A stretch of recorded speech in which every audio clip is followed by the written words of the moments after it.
There's a very contested race for Texas House. We've endorsed Carrie Isaac. You know who's a runner, who's running in a lot of ways, is Carrie Isaac.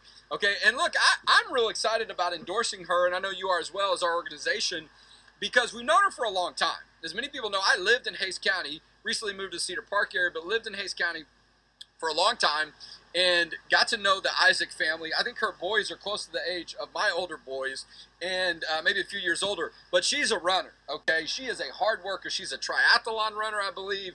Ironman, I don't know. She does some races I certainly could not be in a position or you really trained well enough to do. And that's about her personal life, but I do think it speaks to the amount of energy, the amount of focus, and the amount of dedication that she brings. She's been to the Capitol. Obviously, her husband served in the state legislature. And let's be clear, when you run for elected office and you're a state house member, your spouse is almost always somehow part of it. But, you know, for Carrie, living so close to the Capitol, she was oftentimes in the office at the Capitol with her husband when he served as a state house member. She was often communicating.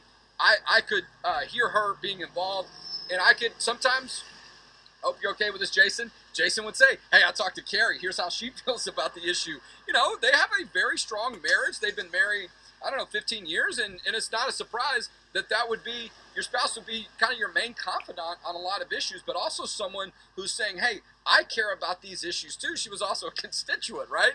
And so we know that a lot of the work that Jason was a part of, she was a part of as well. But we saw her doing that as well here in her local community and being involved and being active. And it's great though, because when you're going to win, particularly a contested primary, you got to work hard.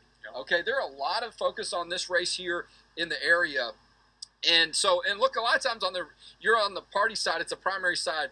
You know, you try to, I want to say be careful, but just be more mindful because, you know, maybe some of the other candidates, there are some similarities or you kind of overall stand or believe that you have the same principles, but it's not always the case. And I'm not just picking on this race, but there are differences, okay? There are some people that run as a Republican and they're okay with a lot of things that Democrats want to do, okay? They consider themselves more of a centrist or a moderate candidate, and they embrace that. And that matters when you've got a very small margin at the state house on a lot of these issues. Some of them, they don't care what the Republican Party platform says. And I just think that that's really concerning. And so you got to be mindful of that.